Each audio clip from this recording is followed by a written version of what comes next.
means every time we are planning, that means we are being like God. Yeah, every time we plan, we're just acting like God. God is a plan.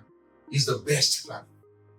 Because I want to imagine the kind of chaos that existed. Because there's a way I read the Bible or study the Bible, but I try to make it as abstract as possible and also as realistic as possible. For me, when I hear 7 days, kind of look at it, 7,000 days.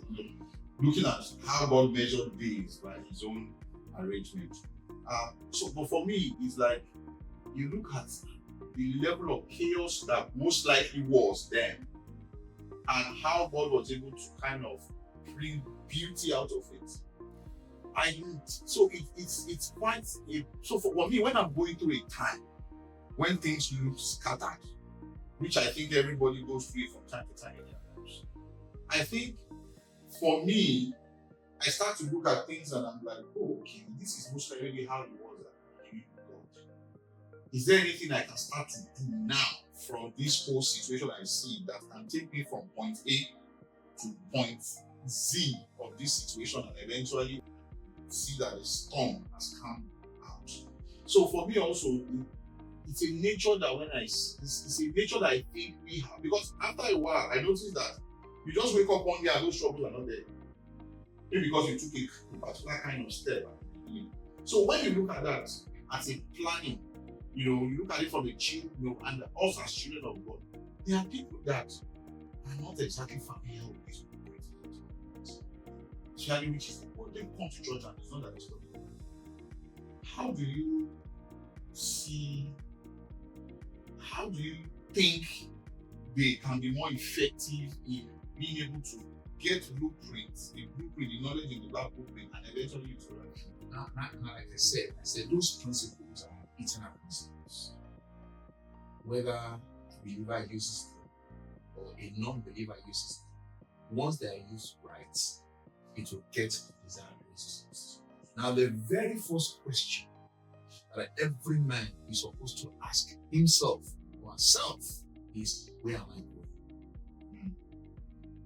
Because if you are not able to provide answers to where you are going, anywhere is a destination.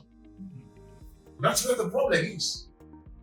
Once you are not able to determine where you are going from here, you talk about going from point A to point B, you have to ultimately determine, okay, I'm going to Z. And then where am I in the journey of life? This is where I am presently. There is no limitation. There are limitations as per time, as per age, as per finances, as per resources, as per all that kind of thing. But the very first thing you need to settle in your mind is the ultimate destination. Where am I going? And this is not just a single destination kind of thing. Where am I going materially? Where am I going mentally? Where am I going emotionally? Where am I going spiritually? Where am I going in my career? These are questions you have to answer.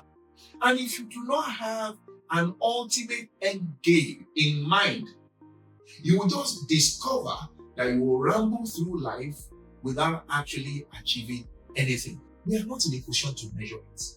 It is not a competition. I'm not competing with you. If you are competing with me, that's your problem, that's your headache. But I'm not in competition with you. All I want is to be able to live the best life according to my blueprint.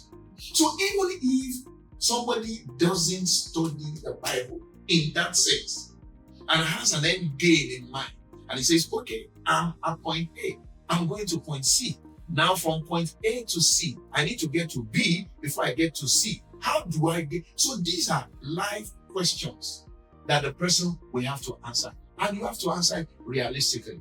They say that if you are deceiving others, ensure that you don't deceive yourself. When you deceive yourself, you are of all men most miserable. And unfortunately, we see a lot of people deceiving themselves. They give an impression. They live a life that is nowhere near the reality.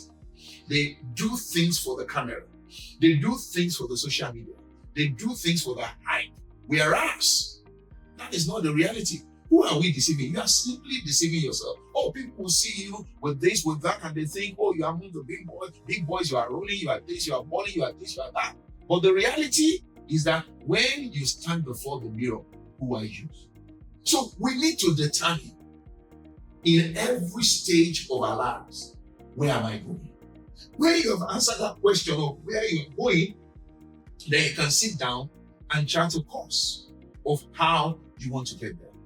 I think by the grace of God, I will, in other further episodes, I'll be able to use my life as an example and tell people how I made a plan. I laid out a plan, even as a young Baptist boy. I won't call myself an unbeliever totally, but I'd not totally also give my life to Christ because I was a carnal Christian. I was living in the flesh, but I had a plan. I had a blueprint, and I was about 17. When I made out this plan. Those plans, most of them were not realistic. But you see, there was still a plan. It is better to have a poor plan than not to have a plan at all. A plan will guide you. You'll be able to measure your progress. Without a plan, you won't be able to measure if you are making progress at all. So that's why planning is crucial and essential. Now they ask a question. They say, how do you eat an elephant? How do you eat an elephant? Because it can be intimidating. Can you sit before a plate? Where will you first of all get the oven to bake a whole elephant? So it's just an hypothetical question. So how do you eat an elephant? They asked. And the answer is one bite at a time. If you want to build a house and you don't have all the money that you require to build a house, it's a simple process. If you have money to buy 100 blocks today and you set the 100 blocks, you are not going back to that level. You are eating one piece of the elephant. And then when you have money to buy 1,000 blocks, you build on that. In that same way, we build our lives. One bit at a time. So if I know where I'm going, if I'm able to answer how I want to get there, then one step at a time, I'll be able to get there. They say, and I agree 100% with this, that direction is more important than speed. And this is what they mean. You are going to a particular place. Let's say we are in Ibadan, southwest of Nigeria, and then somebody wants to go to Kano, which is in the northern part of Nigeria. And where you are right now, you set out to go to Kano. If you leave where we are and you get to the University of Ibadan, you are not at Kano, but you have made some progress. But if you decide to leave where we are now and head with speed towards Abeokuta, you are going farther away from your objective.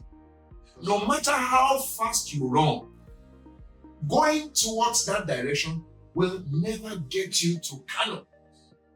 But even if you are going at snail speed, you have made some progress because you have a goal and your direction also aligns with your goal.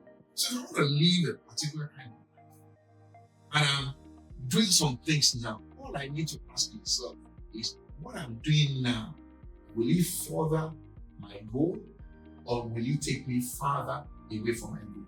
If it will further my goal, it may be hard, it may be tough, it may be difficult, but I know that I'm paying a price to get to my goal. But if it's not going to take me closer to my goal, no matter the degree of enjoyment that I'm going to derive from it, I know that doing what I'm doing now will take me further away from my goal. So this issue of having a blueprint is a principle that every single individual is supposed to operate. It's a life thing.